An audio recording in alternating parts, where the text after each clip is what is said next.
नमस्कार, मैं शारदा पांडे आसान ज़िंदगी किसी एपिसोड में आपको स्वागत करती हूँ। जैसा कि कोई पर्व त्योहारों का महीना नहीं चल रहा है अभी, फिर भी आपको लगातार वीडियो दे रही हूँ, ज्ञानवर्धक वीडियो दे रही हूँ, जानकारियाँ दे रही हूँ, आपके प्रश्नों के उत्तर पर वीडियो बना बना के दे रही हूँ, जो कि आगे आपके जो दुविधा हैं वो दूर होते रहेंगे। आज मैं आपको दूंगी कि शुक्र अस्त होने वाला है।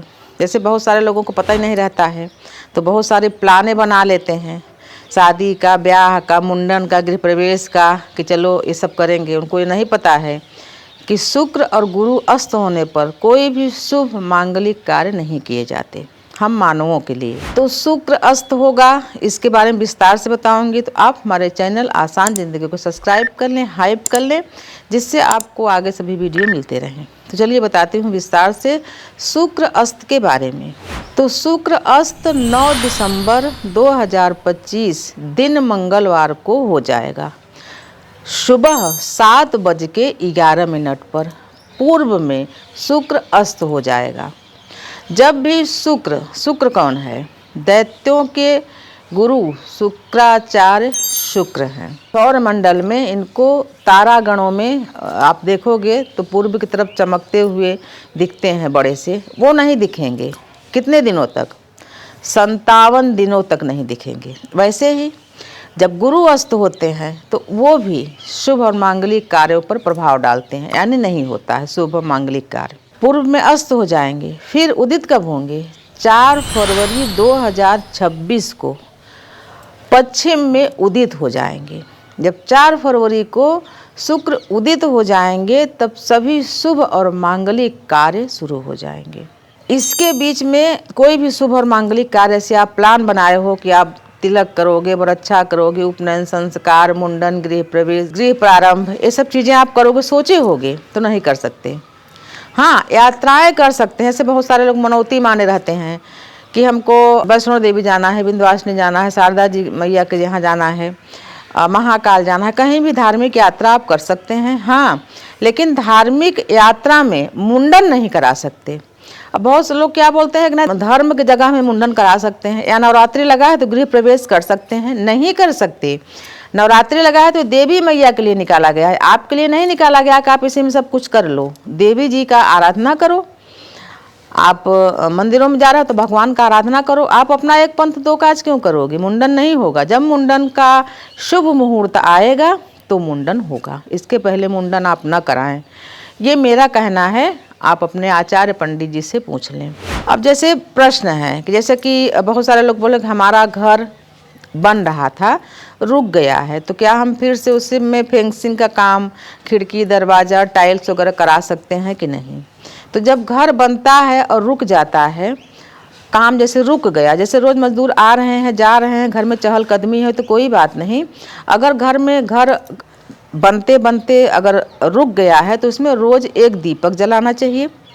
और जब घर शुरू हो जाए बनना, जैसे कि अभी बता रहे हूँ कि शुक्र अस्त होगा या खर मास लगेगा, तो उसमें आप घर बनवाना शुरू कर सकते हो। यानी कि जो बंद पड़ा घर है, यानी काम बंद है, जो वो शुरू कर सकते हो। नए तरीके से घर बनवाना शुरू नहीं कर सकते हो। या घर बन गया है, बहुत सारे लोग क्या बोलते हैं कि घर बन गया है तो उसमें हम सब सामान वगैरह रख दें और जब शुभ मुहूर्त आए तब हम गृह प्रवेश कर लेंगे, क्योंकि वो किराए में रह रहे हैं। आखिर जब आप किराए में रह ही रहे हो तो सामान भी वहीं रहने दो, पहली बात। दूसरी बात है कि आप अपने आचार्य और पंडित से भी नियम पूछ लो, जान लो। अगर सनातनी हो तो आप हिंदू हो तो इन सब चीज़ों को जानना चाहिए कि गृह प्रवेश से पहले कोई भी चीज़ें गृह में, घर में रखी नहीं जाती हो। घर पूरी तरह से खाली रहता है। गृह मतलब जैसे घर बन गया, जैसे हमारा ये घर बन गया था तो गृह प्रवेश मुहूर्त नहीं था तो हम लोग चले गए थे छत्तीसगढ़। फिर जब हम आए तो इसमें बहुत धूल धक्कर था, साफ़ सफाई की अच्छे से, फिर हम गृह प्रवेश कराए। जैसे मान लो कहीं आप गए हैं, गृह बन गया है, कहीं गए हैं, साफ़ सफाई नहीं हुआ तो साफ़ सफाई करें, जाला वगैरह झाड़ें अच्छे से। फिर सिर्फ गृह प्रवेश से संबंधित ही सामान रहना चाहिए। आप बोलोगे गृह प्रवेश का मैं क्यों बताने लगी, शुक्र अस्त का बता, क्योंकि प्रश्न किए हो आप लोग, इसलिए बता रही हूँ। गृह प्रवेश का ही सामान रहेगा। फिर पूजा जब शुरू हो जाएगी, दीप प्रज्वलित हो जाएगा, तो उधर फिर चूल्हे में खीर बनेगी, उसी खीर से भी बाद में हवन होगा। इधर पूजा जब तक दीप प्रज्वलित होकर पूजा शुरू न जाए, क्योंकि 2 ढाई 3 घंटा पूजा शुरू होता है, उसमें आपका आधा घंटा में खीर बन जाएगी, तो अंत में खीर का हवन होता है।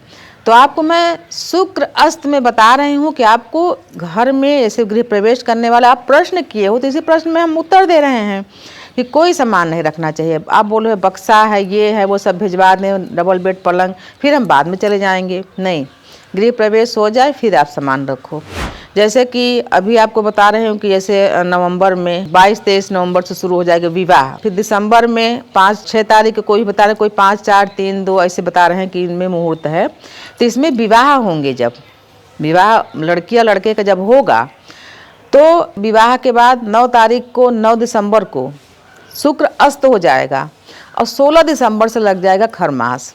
तो उन सब को मैं बताए दे रही हूँ कि आपको जैसे बेटी का विवाह हुआ, अपने ससुराल चली गई, तो वो पूरे खरमास तक, यानी खरमास तो उतर जाएगा आपका 14 जनवरी को, लेकिन शुक्र अस्त है 4 फरवरी तक, तो 4 फरवरी तक वो बेटी अपने ससुराल में ही रहेगी। या तो पग फेरे की विधि कर लो। वैसे पग फेरे की विधि टोटके में आता है। टोटका कैसा? लड़की नौकरी करती है तो इतने दिन तो कोई इंतजार नहीं कर सकता, इसलिए पग फेरा करा दिया जाता है कि लड़की को अपने जो क्षेत्र है उस क्षेत्र से बाहर विवाह के दिन करा दिया जाता है। क्षेत्र से बाहर ये मान्यता है कि लड़की अपने ससुराल चली गई, फिर उसको वापस ले आते हैं, फिर परछन वगैरह होती है, फिर लड़की को विदा कर देते हैं। तो इसको बोलते हैं पग फेराने। ससुराल चली गई थी, फिर आई और फिर हम भेज रहे हैं, तो पूरी तरह से उसकी विधि होती है। फिर से लड़की वो चावल जो करते हैं पीछे फेंकते हैं, या जो परछन 5 बार चावल लेना देना ऊना पुना होता है, वो सब चीज़ें होती हैं। जब आपका खरमास लग रहा है और शुक्र अस्त हो रहा है, तो ऐसे नहीं आंख मूंद के बाद में जब कुछ गड़बड़ी होती है तो बोलते हो अरे अच्छा, जब कोई पूछता है कि आप ऐसा कुछ किए थे क्या गड़बड़, तो बोलते हैं हाँ हमको पता नहीं था, याद नहीं था, हम लोग मानते नहीं थे। तो आप पता चला कि उसी का शुक्र अस्त है, उसी में लड़की को ले आए, विदा किए। तो ऐसे सब चीज़ों से आप बचो, इसीलिए मैं वीडियो बना रही हूँ, अब दे रही हूँ, आपको समझा रही हूँ। जैसे मान लीजिए नवंबर में विवाह हुआ, तो या तो फिर आप 1-2, अब ऐसा तो होगा नहीं ससुराल में 1-2 दिन रहो फिर मायके में चले जाओ, ऐसा भी उचित नहीं है। अब इतने दिन तो आप 20-25 साल 30 साल मायके में रहे, तो आप 1-2 महीने ससुराल में भी रह जाओ। शुक्र अस्त के बाद आप मत जान, जब तक कि शुक्र उदय न हो जाए। 4 फरवरी के बाद फिर से आना जाना, वो भी मुहूर्त निकलेगा।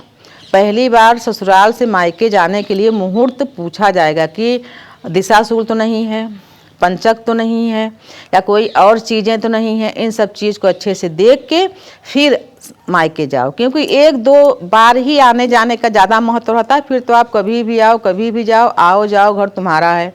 1-2 बार का ज़्यादा महत्व रहता है। तो आपको मैं बता रही हूँ कि आप अगर कोई भी शुभ मांगलिक कार्य के लिए सोचे हैं तो इस बीच में मत करें। हाँ, और बाकी धार्मिक कार्य कर सकते हैं, कोई भी अनुष्ठान, पूजा पाठ, सत्यनारायण जी की कथा, उद्यापन जरूरी है, तो इन चीज़ों को आप कर सकते हैं। लेकिन व्रत वगैरह नया तरीके से उठाना भी खरमास में नहीं चाहिए। शुक्र गुरु अस्त हुआ है तब भी नया व्रत शुरू नहीं करना चाहिए। लेकिन अगर कोई विशेष मनौती का पूजा पाठ है तो वो चीज़ें आप कर सकते हो। तो आपको मैं शुक्र अस्त के बारे में बताई हूँ। इन सब जानकारियों को आप लोग भी जानें, इसको करें, तो इससे जीवन जिंदगी आसान हो जाता है इन सब चीज़ों को करने से। तो आगे अभी मैं आपको दी हूँ शुक्र अस्त के बारे में, आगे के वीडियो में दूंगी खर मास के बारे में। तो आप सभी ऐसे ही प्रसन्न रहिए, स्वस्थ रहिए, हमारे साथ बने रहिए, देखते रहिए आसान ज़िंदगी। तब तक के लिए नमस्कार।